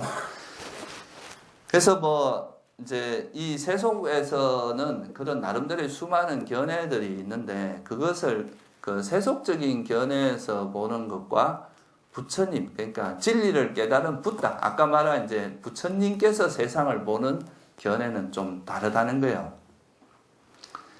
진리를 알고 있는 사람과 모르고 있는 사람이 보는 형태가 다르겠죠, 그죠? 그래서 그 세속의 견해가 있고 붓다의 견해가 있어요. 좀 뭐 요즘 말로 하면 이제 세속 프레임이 있고 붓다 프레임이 있는 거예요. 두 가지가 다른데, 그러니까 부처님이 진리를 깨닫고 나서 그 현상, 그러니까 부처님께서 이제 진리를 깨닫는 건 이 세상의 본질을 들여다본 겁니다. 실상을. 실제 이 세상이 실제로 있는 모습이 뭔가 라는 걸 보고 이제 깨닫게 된 건데 그 실상을 보고 나서 그 실상에 대해서 적당한 이름을 붙여서 만든 게 법이에요. 그러니까 이건 부처님의 눈으로 세상을 보는 거죠. 예를 들어서 이게 지금 있는데 이거는 우리가 세속적인 견해로 보면 이건 뭐라고 봅니까? 시계죠. 근데 부처님은 이 시계라는 건 기능적인 면에서 이야기하는 거잖아요. 근데 이 시계가 가지고 있는 본질적인 본성, 특성, 이것이 가지고 있는 본질적인 모습은 뭐냐? 라고 보면은 이거는 부처님께서 물질이다. 이건 변형된다는 거예요. 모양이 언젠가 변화될 수밖에 없는 그런 특징을 가진 물건이라는 거죠. 또 땅의 요소다 이렇게 볼 수도 있어요. 단단하다. 이런 거는 땅의 성질을 갖고 있다. 이런 식으로 이제 이 사물이 가지고 있는 그 기능이나 뭐 어떤 편의성 이런 것보다는 그 사물이 가지고 있는 본질, 본성, 이거는 이제 전문 용어로 말하면 실상이라고 이야기합니다. 실상, 실제. 그 실제 이 사물이 가지고 있는 그대로의 특성. 그거를 이제 실상이라고 하는데 그런 실상을 본 거예요. 그러니까 우리 존재, 나라고 하는 존재도 보통은 내야, 뭐 일묵, 내가 이렇게 이야기하지만 그 부처님께서 이 나라고 하는 존재를 들여다보니까 존재는 물질과 정신의 결합에 불과하더라. 결합이 이게 본질이고 실상이더라. 더 나누면 5 무더기. 그러니까 뭐 수상행식이라고 느낌과 인식과 또 이 정신 현상들 그리고 이 의식이라고 하는 이런 것들이 그냥 물질적인 것과 정신적인 것들이 이렇게 결합되어 있는 것들이더라. 이렇게 이제 그 사물이 가지고 있는 본질을 들여다보는 것을 우리가 그 본질을 들여다보고 그것을 본질도 이제 들여다보고 나서 되게 다양한 방식으로 정리를 할 수 있거든요. 수학자 같으면 그걸 공식을 만들 수 있고, 그죠? 물리학자 같아도 물리학은 물리학적으로 그걸 정리할 수 있는데 부처님께서 이런 실상을 보고 나서 이런 실상을 정리하는 기준은 뭐였느냐 하면 부처님은 그냥 막 이론을 만들고 이런 게 관심이 있었던 분이 아니거든요. 뭐를 그러니까 그 기준으로 삼았겠어요. 예, 이 중생들의 이 괴로움에 유익하냐? 아니 이것이 괴로움을 유발하는 것이냐? 아니면 행복이냐? 그러니까 이게 이제 이 실상이 가지고 있는 본질을 괴로움과 행복이라는 입장에서 정리하기 시작한 거죠. 그래서 그렇게 정리해서 이제 나온 거를 우리가 법이라고 합니다. 그래서 이 법은 사실 그 현상들이 가지고 있는 실상을 나타내는 거예요. 물질이라는 단어 자체가 주는 그 뜻이 뭐예요? 우리가 이걸 물질이라 하면 그 물질이라는 그 법이 이 현상이 가지고 있는 어떤 특성을 드러냅니까? 변형된다는 특성을 드러내고 있잖아요. 그러니까 그 법이라는 것은 그 현상이 가지고 있는 실상을 드러내는 용어를 활용한 거예요, 부처님께서. 탐욕, 그러면 무슨 실상, 어떤 특성을 드러냅니까? 집착한다. 만약에 나한테 일어나는 어떤 마음 현상이 탐욕이다. 이 말은, 이 마음은 대상에 집착하는 특성이 있구나. 성냄, 그러면 뭐겠어요? 싫어하는 특성이 있구나. 어리석음, 그러면 대상을 잘 모르는, 잘못 아는 특성이 있구나. 이렇게 이제 그 구성을 한 겁니다. 그렇게 해놓으면 탐욕과 성냄, 예를 들어서 탐욕, 성냄, 어리석음 이런 것들은 우리를 괴로움으로 이끄는 법이다. 이렇게 말할 수 있죠. 그러니까 이건 뭐라 그래요? 해로운 법, 불선법 이렇게 이제 이야기를 하고 탐욕이 없고 성냄이 없고 어리석음이 없는 이런 마음 상태는 우리를 행복으로 유도하잖아요. 행복을 일어나게 하잖아요. 괴로움의 소멸로 가게 하잖아요. 이런 걸 뭐라 그래요? 그러니까 유익한 법 또는 선법 이렇게 이야기한 거죠. 이런 식으로 법을 분류한 겁니다. 그래서 우리가 이제 크게 나누면 2가지로 분류가 가능한데요. 이게 이제 어떤 대상을 분별할 수 있는 능력이 있는 거를 우리가 뭐라고 하냐면 정신현상이라 그래요. 정신은 대상을 이렇게 인지할 수 있는 능력이 있는 그런 현상들입니다. 근데 그런 건 없지만 이런 이제 그냥 이런 지적 능력이 없는 것들을 물질로 이렇게 분류가 되고요. 그죠? 이런 식으로 이제 우리가 살아가는 세상에 있는 현상, 특히 나라고 하는 존재에는 물질과 정신이 있고, 정신이라는 건 또 우리가 이제 어떤 대상을 분별하는 작용인데, 이 분별하는 작용 중에서도 괴로움에 유익한 것이 있고, 괴로움이 소멸하는데 유익한 게 있고, 괴로움이 소멸하는데 해로운 게 있다. 그걸 또 선법, 불선법 이렇게 분류를 해놓으면 우리가 이제 노력할 수 있는 방향성이 나오잖아요. 그죠? 해로운 법은 어떻게 해야 되겠어요? 버려야 되고, 유익한 법은 개발하고, 이런 식으로 이제 할 수가 있게 되니까 그런 식으로 분류를 해서 이제 체계적으로 정리를 해보니까 부처님께서 이제 이게 당신이 이제 깨달은 바를 중생들의 괴로움을 벗어나게 하기 위한, 이제 괴로움에서 어떻게 벗어나게 할 것인가 하는 그 관점에서 이제 체계적으로 정리를 해 나가면서 만들어진 법이 바로 뭐냐 하면 사성제예요. 아, 정말 이 세상에 있는 것들에 그 이제 제가 뭐 자세한 건 또 다음에 설명을 드리기로 하고, 이 세상에 이제 관찰해 보니까 이 세상에 이제 우리는 뭔가 영원한 것이 있고 영원성을 항상 추구를 한다 이 말이에요. 그죠? 나도 영원했으면 좋겠고, 이 행복도 영원했으면 좋겠고, 이 젊음도 영원했으면 좋겠고, 그 아프지도 않고 건강한 상태가 영원했으면 좋겠고, 뭐 하여튼 모든 것이 완벽한 어떤 상태를 원하고 살아가요, 보통 존재들이. 근데 이 존재의 본질을 들여다보니까 이 존재는 이런 물질과 정신의 법들이 결합되어 있다 이거예요. 그냥 우리는 수레라고 하지만 사실 수레라고 하는 것은 바퀴와 뭐 축과 이런 것들이 결합된 거잖아요. 그죠? 그런 것처럼 우리가 존재라고 하는 것도 물질과 정신의 결합이고, 물질이 영원합니까? 영원하지 않아요. 이건 뭐 과학적으로도 다 밝혀진 사실이고, 마음이라고 하는 것도 순간순간 변하잖아요. 영원하지 않다 이거예요. 그런 걸 보면서 부처님께서 뭐를 통찰하셨느냐 하면, 이 세상에 존재하는 모든 현상들, 그 법이라고 하는 것들이 다 무상하구나. 변한다 이거예요. 계속 끊임없는 변화의 과정에 있는 거고, 변하기 때문에 이것은 완벽하지가 않다. 현재 상태가 그대로 지속되는 게 아니라 끊임없이 변하니까 완전하지가 않고 이건 불완전하다. 그러니까 불완전하다는 것은 이것이 이제 괴로움의 속성이 있다는 거예요. 예를 들면 내가 지금 아무리 여러분이 지금 현재 행복하다 하더라도 그게 나중에 지나면 괴로움이 될 수 있다는 이야기잖아요. 그래서 이제 무상하고 괴로움이고, 그렇기 때문에 무상하고 괴롭다는 것은 내 마음대로 통제가 안 된다는 걸 뜻하겠죠. 사라질 수밖에 없는 걸 사라지지 말라 한다고 해서 안 사라지지 않는다는 거죠. 그리고 괴로움일 수밖에 없는데 괴로움을 일어나지 말고 항상 행복하거라 한다고 해서 행복하게 안 되잖아요. 그러니까 이건 내 마음대로 안 된다. 그래서 이런 형성된 것 자체가 무상하다. 그리고 이거는 그래서 불완전함으로 이건 괴로움이다. 그리고 이때 괴로움이라는 것은 괴로움다는 느낌을 이야기하는 게 아니라 특성을 이야기합니다. 괴로움의 특성이 있다. 그리고 이제 내라고 하는 내 마음대로 통제도 안 된다. 그래서 무하다. 이런 걸 이해하고 나면 한마디로 말하면 이 세상에 형성된 이 세상에 있는 모든 건 다 불완전하다. 이게 이제 하나의 부처님이 그거를 왜 그런 불완전하냐? 조건 따라 일어났기 때문이라는 거예요. 그냥 일어나는 게 아니라 어떤 조건이 있을 때는 생겼다가 조건이 없으면 사라진다. 그러니까 이건 영원할 수가 없다. 이거를 정리한 내용이 뭐냐면 고성제하고 집성제입니다. 이 세상에 있는 모든 것은 불완전하다고 생각하는 그게 바로 고성제고, 이 불완전한 이유가 뭐냐면 조건에 의해서 일어났기 때문에, 형성되었기 때문에. 그러니까 조건 따라 일어났다는 것을 설하는 게 집성제거든요. 특히나 여러분을 괴로움으로 일어나게 하는 그 요소가 뭐예요? 이 원인이 어떤 원인이 있겠어요?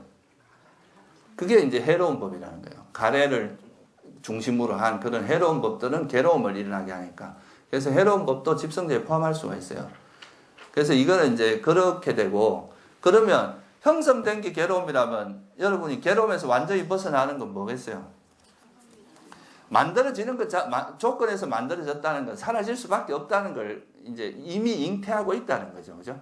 그러니까 존재하면서, 그러니까 태어나서 영원할 수 있는 방법은 없으니까 다시 태어나지 않는 것이 완전한 행복이고 그 열반이다. 그리고 괴로움의 소멸이다. 라고 한 것이 멸성제입니다. 그러면 이 멸성제에 이르는 방법론으로 또 부처님께서 그러면 이건 어떻게 해야 되느냐? 이것은 그러니까 형성된 법은 괴로움이고 형성되지 않은 법이 행복이라는, 괴로움의 소멸이라는 것을 그런 바른 견해를 세운 다음에 이 바른 견해에 따라서 생각도 하고 말도 하고 행동도 하고 생계도 유지하고 그다음에 노력하고, 그리고 이걸 잊지 않고 기억하고 또 집중하면서 함으로써 이거를 확립시켜 나가는, 그게 바로 뭐예요? 팔정도다 이거예요. 그렇게 함으로써 다시는 이제 그걸 망각하지 않게 되는. 그래서 정말 이제 우리가 윤회하는 것은 괴로움이고 윤회하지 않는 것이 진정한 행복이구나. 나는 이 견해가 확실하게 확립된 존재. 그러니까 이거에 대해서는 의심이 없어진 거죠. 이런 존재를 우리가 뭐라고 하냐면 수다원이라고 합니다. 그러니까 여기서도 수다원이 될 때 이 순간에도 소위 말해서 뭐가 확실하게 거기 들어갑니까? 여기에 신심이 들어간다. 아, 정말 저 열반이 진짜 확실한 괴로움의 소멸이고 저기에 도달하는 것이 내가 모든 괴로움이 소멸되는 것이구나 라는 것에 대한 확신이 들잖아요. 그게 바로 뭐라는 거예요? 그게 신심입니다. 그래서 수다원이 되는 것, 수다원을 완성하는 거에도 뭐가 작용하는 거예요? 신심이 작용을 합니다. 이거는 비유를 하자면 어떤 거냐면 여러분 이제 막 강이 있어요. 강에서 막 떠내려가고 있는데 어떤 사람은 물속에 계속 빠져 있고 근데 이제 하여튼 이렇게 쭉 가다가 옆을 딱 돌아보니까 옆에 땅이 있어요. 땅을 처음으로 본 거예요. 맨날 물에만 떠다니다가 저쪽에 보니까 이제 저 언덕에 튼튼한 땅이 있어. 빠지지 않을 수 있는. 그걸 딱 보고 아, 저기가 진짜 내가 안전한 곳이고 피난처고 내가 가야 될 곳이구나 라고 확신을 가질 수 있잖아요. 그러면 그 다음부터는 떠내려가지 않고 어디로 가려고 계속 노력하겠어요? 이 땅으로 가려고 노력할 거 아니에요. 그런 사람을 수다원이라고 합니다. 그래서 우리가 이제 윤회하는 것, 다시 태어나는 것은 괴로움이고 태어나지 않는 것은 열반이라는 것을 확신하는 거예요. 그게 바로 수다원입니다. 그렇게 된 존재를 우리가 이제 수다원이라고 하는데요.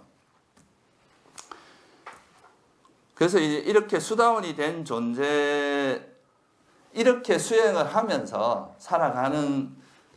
살아가서 그것을 적어도 수다원 이상 완성한 분들의 그거를 성보라고 합니다. 우리가 삼보 중에서 불법성, 지금 말씀드린 이런 법들, 사성제를 기준으로 해서 법이라는 것을 우리가 딱 수행할 수 있도록 그 법을 이제 설해놓은 그 법이 있으면 그건 법이고, 그거에 따라서 수행을 해서 이제 적어도 수다원 정도가 되신 분들을 우리가 이제 성보라고 하고요. 근데 뭐 요즘은 성보를 이렇게 정의하면 성가에 들어갈 수 있는 분들이 많이 적기 때문에 그래도 이렇게 노력하고 살아가는 분들은 다 쳐주자 이렇게 이제 이야기하는 거죠. 그래서 어쨌든 원래 의미의 성가는 사실 아리아 성가입니다. 그러니까 수다원 이상의 성가를 의미하는데 요즘은 좀 이제 개념을 좀 보편화해서 그냥 하는 거죠. 그래서 한번 같이 읽어보겠습니다.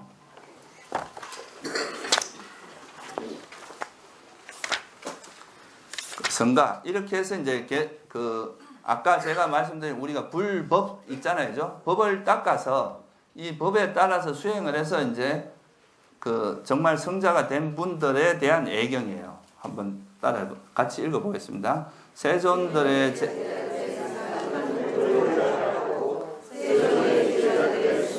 바르게 도를 닦고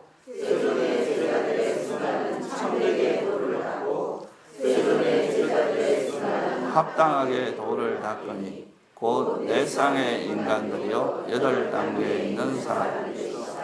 이런 세존들의 제자들의 성가는 공양받아 마땅하고 환대받아 마땅하고 보시받아 마땅하고 합장받아 마땅하고 세상에 위없는 복에 바치시다.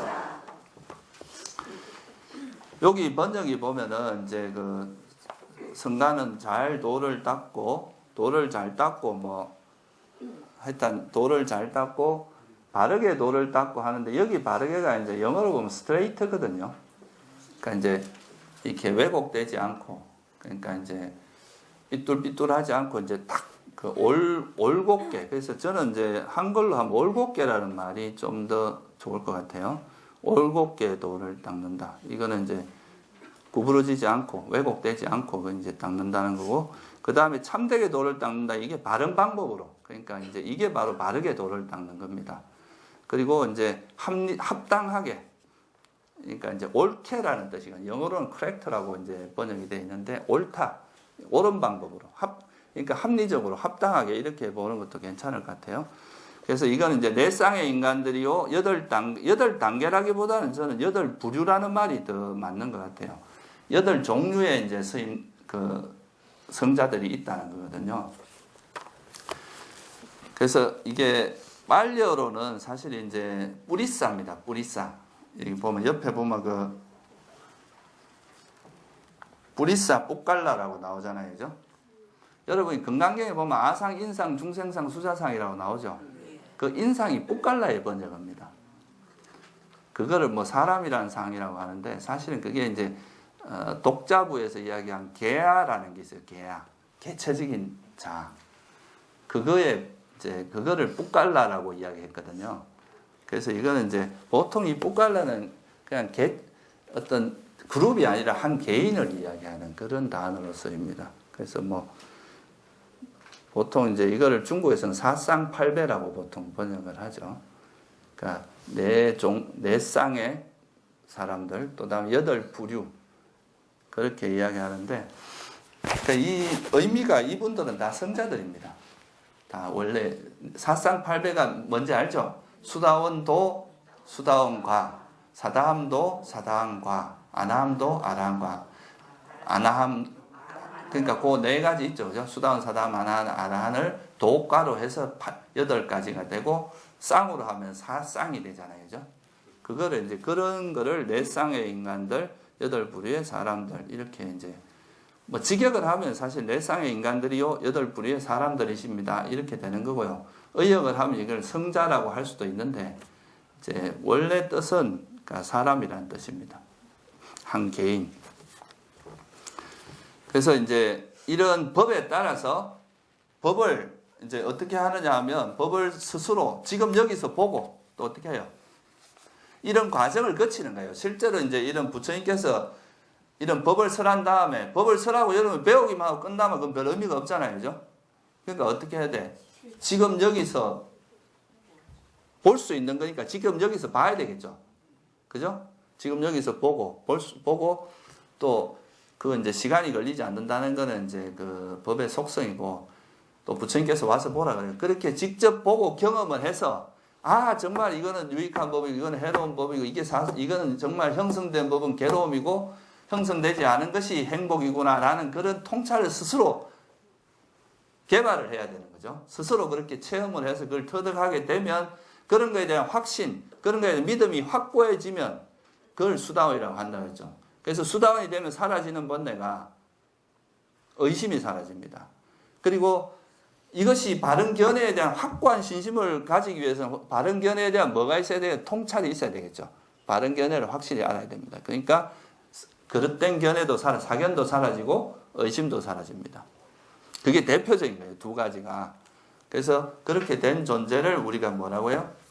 수다원이고, 그렇게 된 사람이 성가, 이제 소위 말해서 성보가 된다 이거예요. 이런 분은 어떻다는 거예요?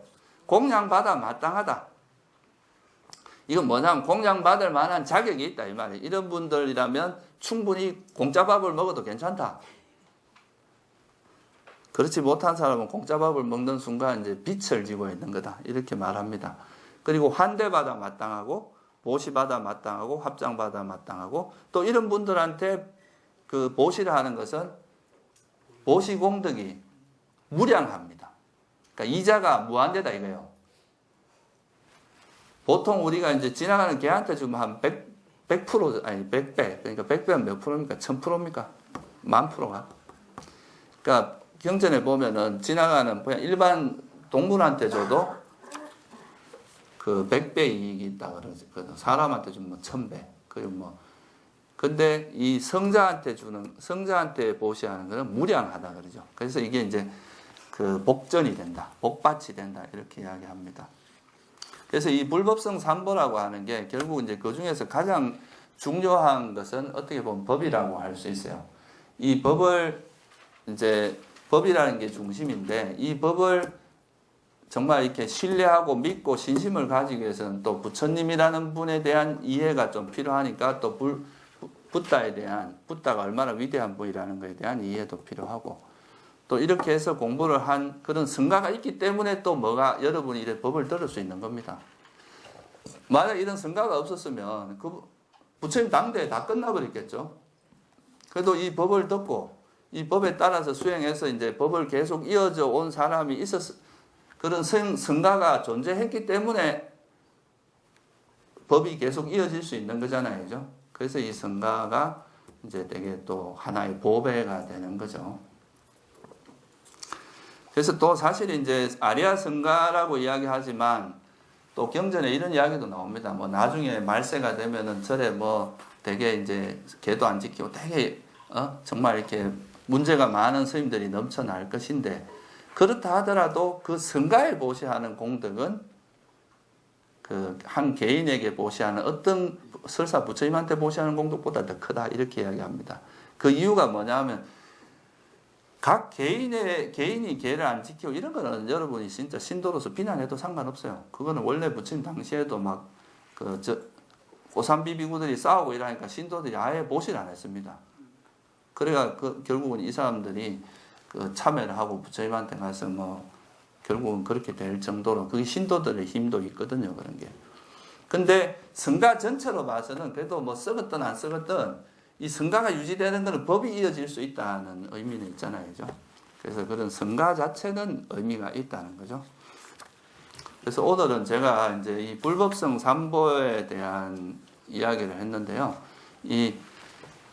우리가 앞으로는 이제 이 법이라는 것에 대해서 이제 많이 공부를 하겠지만, 이 불법성 삼보에 대해서 우리가 신뢰를 가지고 믿음을 가지는 이것이 사실 수행에서도 단순히 이제 어떤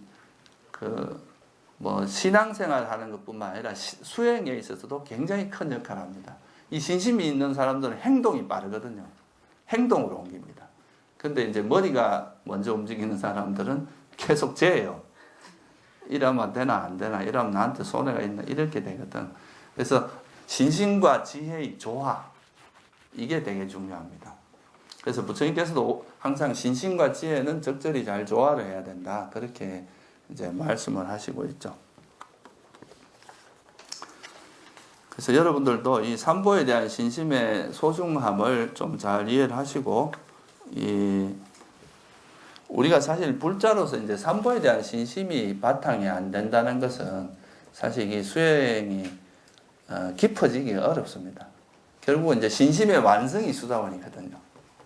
완성이 되는, 그러니까 결국은 이제 수행을 해서 그렇게 돼야 되고, 대반열반경에 보면은 그 법의 거울경이라는 게 있어요. 안한존자가 하도 부처님께 와서 이 사람은 죽어서 어디 태어났습니까? 어디 태어났습니까? 뭡니까? 이 자꾸 이제 귀찮게 하니까 이제 부처님께서 딱 이거는 법의 거울이다. 여기에 비춰갖고 만약에 맞으면 그 사람은 수다원이다 라고 법을 한 게 있는데, 그 네 가지가 뭐냐 하면, 처음에 삼보에 대한 믿음이 확고해지는 것, 그 다음에 계가 철저해지는 것, 이 네 가지가 수다원의 조건이라고 그랬거든요. 그러니까 수다원이 된 존재는 절대 법에 대한 신심이 흔들리지 않는다 이거예요. 절대로. 설사 죽음이 와도 너 1000억 줄게, 불자 포기할래? 그러면 이제 뭐 지금은 안 한다 그래도 진짜 죽으면 어떨지 모르죠. 그렇게 될 수도 있고, 죽음 목에 칼을 들이대고 이게 이제 만약에 그렇게 한다 해도 그런 거를 포기하지 않는, 믿음이 흔들리진 않는다 이거예요. 그게 이제 그 수다원의 믿음. 그러니까 그냥 단순한 믿음이 아니라는 거죠. 그 깨달으면서 말하는 믿음은. 그렇게 된 게 그 수다원이라는 거니까. 그래서 이제 특히 이제 이 초기 불교를 공부하는 사람들이 보면 되게 지적인 사람들이 좀 많습니다. 지적으로 이래 좀, 그러다 보니까 이런 신심 쪽이 조금 약한 면도 없잖아 있는데, 여러분들이 또 이 신심이 또 이렇게 개발됨으로써 이익이 되는 게 굉장히 많으니까, 신심은 또 약간 감성적인 요소가 있어서 되게 기쁜 마음으로 또 수행을 하게 해주는 그런 게 있거든요. 그래서 신심이라는 걸 다시 한번 새겨보는, 다시 한번 이제 돌아보는 시간이 되면 좋겠습니다. 네, 오늘 여기까지 하겠습니다. 혹시 뭐 오늘 한 것 중에 뭐 질문이 있으시면 한번 해보세요.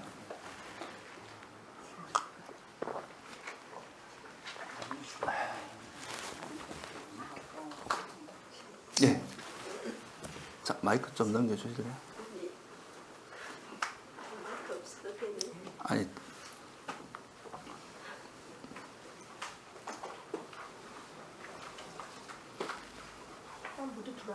예, 조금 길게 누르세요. 뵙게 돼서 감사합니다. 네. 제가 금강경에서 인상이라는 게 돼 있어요. 이 인상을 어떻게 설명해야 좀 빨리 알아들 수 있을까요? 아, 예, 그거 설명을 예. 그 금강경에 보면 아상, 인상, 중생상, 수사상 이 말이 끊임없이 반복되어 나오잖아요, 그죠? 그 말은 다 아상하고 똑같은 말입니다. 예, 전부 아상하고 똑같은 말인데 그게 이제 나오게 된 배경이 있는데 아따산야가 아상이거든요. 아따라는 건 자라는 걸 뜻해요. 이거는 이제 힌두교가 이제 자라는 그게 있잖아요, 그죠? 그래서 이제 자아가 있어서 이 자아가 계속 이제 윤회를 한다. 이런 쪽으로 이야기하는 게 이제 그 아상, 그러니까 내가 있다고 생각하는 게 있고, 또 그 부파가 여러 개 있는데요. 인도에서 이제 수많은 부파들 중에서 그 독자부라고 하는 부파가 있었는데, 그 이제 불교는 원래 뭐냐면 그러니까 아가 없는데 윤회한다는 거, 이걸 드러낸 게 연기법이에요. 그러니까 이게 이제 어떻게 보면 무아인데 어떻게 윤회하냐 이렇게 말하는데 그게 아니라 무아이기 때문에 이제 진짜 실질적인 윤회가 가능한 거죠. 어떤 냉정하게 잘 생각을 해보세요. 만약 자아가 있다 그러면 엄밀하게 말하면 윤회를 하는 게 아닙니다. 무슨 말인지 이해가 되세요? 똑같은 아가 계속 있는 거니까 엄밀하게 말하면 이게 윤회하는 게 아니에요. 계속 있는 거라 그거는. 그렇죠? 근데 아가 없기 때문에 조건에 대한 변화를 통해서 계속 진짜 실질적인 윤회를 하는 거거든요. 이거는 이전의 존재와 그 후의 존재는 전혀 다른 존재예요. 근데 만약 자아가 있다면 이전의 존재와 그 다음 존재가 똑같은 존재입니다. 그냥 껍데기만 조금 다른 거지. 그래서 이게 무아가 불교에서 말하는 이제 연기법이라고 하는 건 오히려 무아이기 때문에 윤회한다는 뜻이에요. 근데 이제 독자부라는 데서 뭐라고 생각을 했냐 하면 자아가 없는데 어떻게 윤회하냐. 그렇다고 또 자아를 내세우려고 하니까 힌두교하고 똑같잖아요. 그러니까 뭐라고 했냐면 이건 자아는 아닌데 윤회의 주체가 되는 뭐가 있는데 그걸 뭐라고 내세웠냐면 뿌깔라라고 내세웠어요. 이건 자아는 아니다. 자아는 아닌데 윤회의 주체다. 이렇게 이제 이야기를 해가지고 막 다른 불교 부파에서 엄청나게 이제 비난을 받고 저거는 막 불교 내에 완전 힌두교다 뭐 이렇게 이제 비난을 받고 그러면서 했는데 그때 그 뿌깔라가 중국에서 뭐로 번역을 했냐면 뿌깔라가 개인이란 뜻이거든요. 그걸 인으로 번역을 했어요. 그래서 그 인상이 없다는 말은 그 뿌깔라가 없다는 뜻이에요. 윤회의 주체가 되는 그 뿌깔라라고 하는 그런 것이 없다. 그러니까 그런 거 함부로 들이대지 마라. 이걸 깨는 거지. 그게 사람이라는 상이 아닙니다. 그리고 중생상이라는 것도 중생이라는 것도 존재라는 뜻이거든요. 팔리어로 말하면 샀다. 이게 존재라는 것이 실제 없다. 부처님께서는 존재를 뭐라 그랬습니까? 그러니까 다섯 무등이라고 그랬잖아요. 그런데 이 존재라는 것이 마치 실체가 있는 것처럼 생각하는 그런 것도 없다. 존재에도 실체가 없다라는 걸 말하는 게 무중생상이에요. 그런 존재라는 건 없다.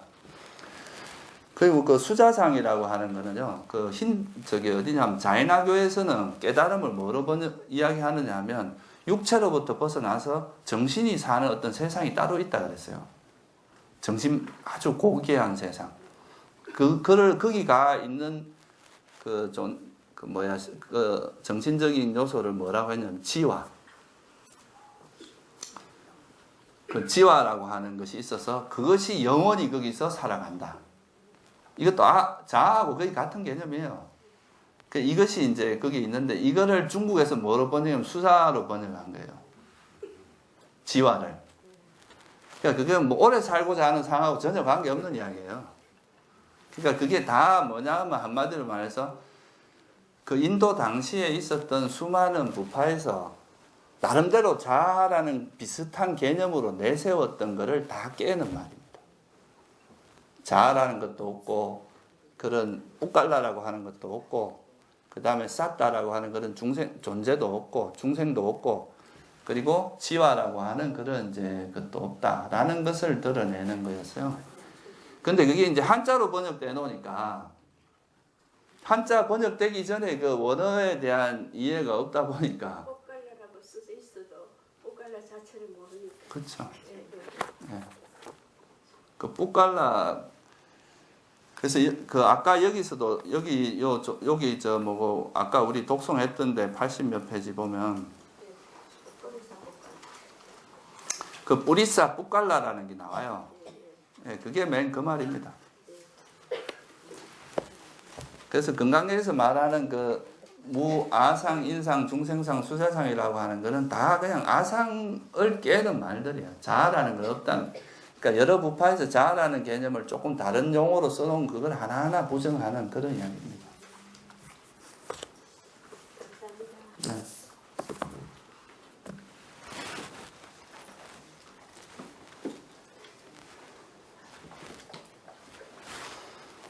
또 뭐 다른 질문 있으세요?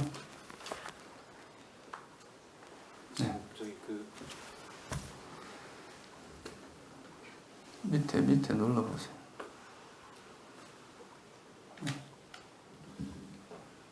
그 밑반에 든다라는 거가 그 완전한 그 행복에 든다는 거기서 조금 더 설명해 주시면. 네. 그 아까 이제 그거를 잘 생각해 보시면 되는데요. 우리가 고성제의 의미가 뭐냐 하면 존재 자체가 불완전하다는 뜻이거든요. 괴로움이란 말은 사실 그 괴로움의 특성이 있다. 이제 우리가 무상고 무아의 지혜라 그러잖아요. 그거는 그냥 우리가 괴로운 느낌을 이야기하는 게 아니거든요. 아, 이것은 이런 괴로움의 특성이 있구나라는 건데. 그러니까 이 존재 자체가 애초에 태어날 때부터, 그러니까 아까 말했듯이 어떤 자아가 있다면 이건 완전한 거거든요. 만약에 진짜 자아라는 게 있으면 이 자아는 영원할 거잖아요. 영원하고 변치 않으니까 이거는 뭐 그 모양 어떻게 됐든 간에 이 자아는 영원하니까 완전한 거거든요. 외부의 영향을 받을 수 없어요. 그렇죠? 이건 이제 우리 수학에서는 이런 용어를 되게 많이 쓰는데 디펜던트하고 인디펜던트라는 용어를 많이 써요. 예를 들면 1.0하고 0.1 그거는 앞에 거하고 뒤에 거를 아무리 정수배려도 이 뒤에 걸 못 만들어내잖아요. 이런 거를 우리가 이제 인디펜던트하다고 표현을 하는데 서로가 연결이 안 된다는 거죠. 연결이. 그러니까 완전 독립적이라는 거예요. 이거는 외부 조건에 영향을 안 받는다는 거예요. 만약에 자아가 있으면. 영향을 받으면 이건 조건 지어진 거잖아요. 그러니까 그렇게 돼야 되는데 조건 지어진다는 말은 뭐겠어요? 주위 조건에 영향을 받는다는 이야기죠. 그러니까 예를 들면 뭐 우주가 멸망하면 같이 사람도 죽어야 되고 또 다른 데로 변해 모양도 뭐 변하고 사람 마음도 계속 변화의 과정이 있다는 거니까 그거는 어떤 완성된 완전한 상태가 아니고 불완전하고 뭔가 애초부터 완벽한 그런 상태가 아니라는 뜻이잖아요. 그러니까 그건 뭐냐 하면은 존재 자체가 형성되는 순간부터 특히 이제 괴로움과 행복의 입장에서 보면 일단 죽을 수밖에 없잖아요. 태어난 존재는. 그리고 아무리 현재가 행복하다 하더라도 영원하진 않잖아요. 그렇잖아요. 그러니까 이거는 이제 이 자체로서 존재 자체가 이제 존재하면서 완전한 행복을 실현하는 것 자체가 불가능하다는 이야기거든요.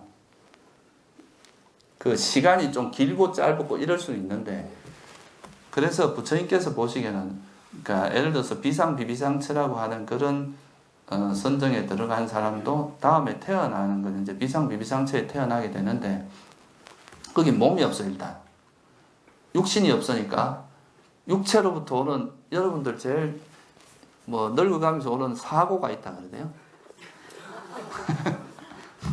하여튼에 나이 들어가면서 오는 그런 고통, 뭐 밖에서 병드는 고통 이런 것 자체가 아예 벗어나야 하는 거예요. 무색계 같은 경우는.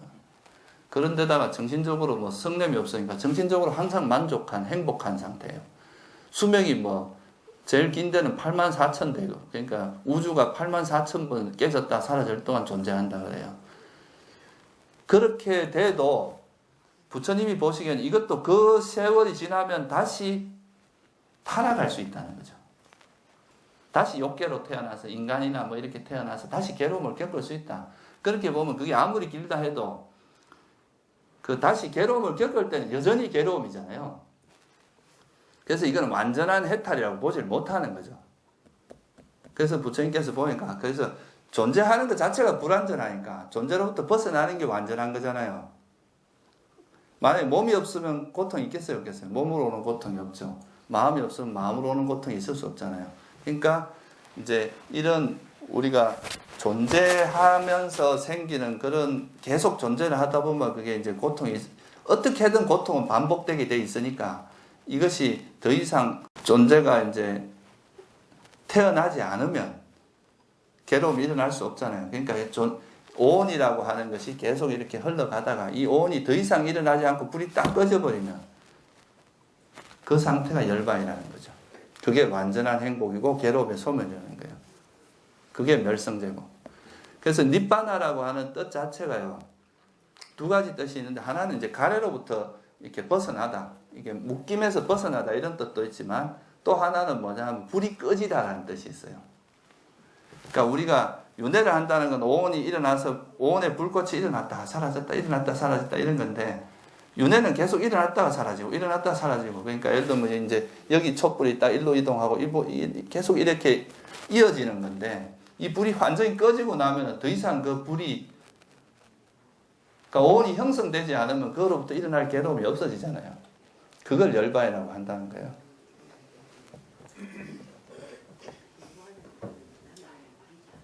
그러니까 이거를 이제 이런 것들에 대해서 여러분들이 이제 확신을 하고 아 정말 이거 태어나면 끊임없는 괴로움의 반복이구나.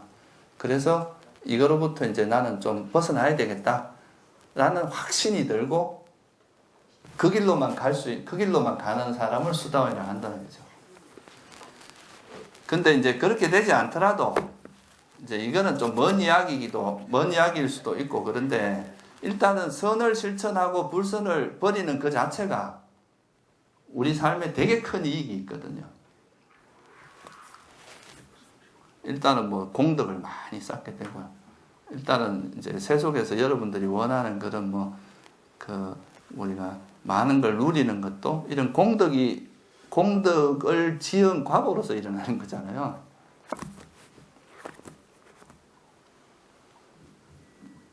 네. 존재의 완전한 소멸이 니빠나라고 보면 되는 겁니까? 뭐 그냥 오온의 완전한 소멸. 존재라 그러면 존재가 원래 있었다는 생각이 들잖아요. 예. 원래 존재는 없었어요. 있다고 생각하는 집착이 있었던 거지. 그러면 부처님께 이렇게 기도하고 이렇게 하는 건 그런 거는 원래 그러니까 부처님 이래 불상을 모시고 기도하고 이런 게 부처님 돌아가시고 나서 몇백 년 뒤에 일어난 일입니다. 부처님 당시에는 기도 이런 개념 자체가 없었어요. 그러니까 이제 좀 종교적인 요소가 이제 가미되기 시작한 거죠. 이 부처님한테 아무리 빌어봐야 여러분 해달라는 게 해주진 않아요. 단지 이제 이렇게 마음으로 계속 그런 마음을 일으키다 보면 그 마음이 또 일을 잘 되게 하고 이런 요소는 있어요. 그렇지만 부처님이 해주는 건 아닙니다. 부처님이 해줄 수 있다면 다 해주고 갔어요. 그 아낄 이유가 뭐 있어요? 다 해주는 거지.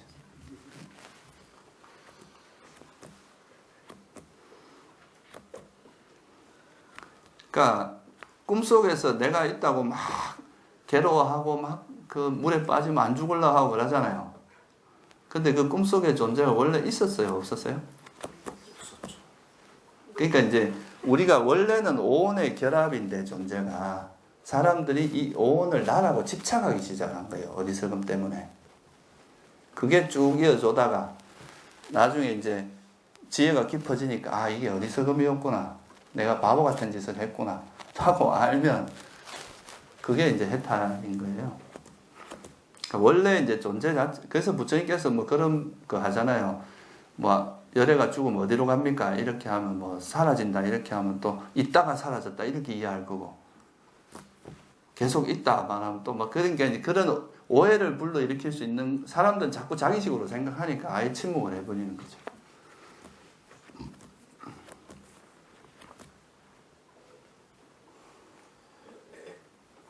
더 중요한 거는 이제 그런 건 여러분이 지혜가 이제 성장해 가면서 저절로 이해가 돼요. 그러니까 이제 어떻게 하면 이제 선을 실천하고 불선을 버릴 것인가. 이런 거에 대해서 좀 더 많이 공부를 하고 이제 그런 걸 많이 배워 나가는 게 훨씬 유익합니다. 그런 거는 지금 머리로서 열반 상태가 어떤 거고 이런 거 아무리 생각해도 답은 안 나와요. 계속 그게 이제 생각만 이어지지. 그냥 부처님께서 이렇게 하면 그렇게 도달한다더라 하는 그 정도를 알고 이제 아까 말했듯이 우리 마음을 정화해 나가는 노력. 그러니까 해로운 법을 자꾸 버리고 유익한 업을 개발하다 보면 그 마음이 정화되어 나가면서 마음이 아주 깨끗해지고 순수해지면 그게 어느 순간에 정말 그렇구나 하고 탁 와닿을 때가 오거든요. 그런 게 이제 우리가 통찰력이라고 하는 거예요. 그렇게 해서 이해를 하려고 해야지 이걸 논리적으로 막 따지갖고 이해해봐야 사실 계속 의심만 생깁니다.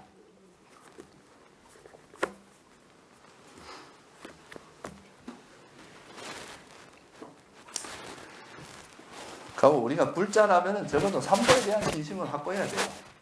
그게 기본이 안 되면 이제 사실 불자로서 그거는 좀 부족한 면이 있는 거죠. 오늘 여기까지만 할까요? 네.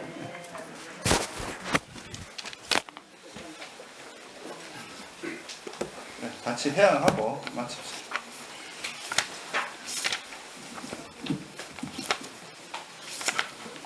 자, 이러한 제 공덕으로 모든 번뇌를 소멸하게 되기를, 이러한 제 공덕으로 열반을 깨닫게 되기를, 지금 행한 이 공덕이 모든 존재에게 나누어지기를, 모든 존재들이 이 공덕을 함께 나누어 가지기를.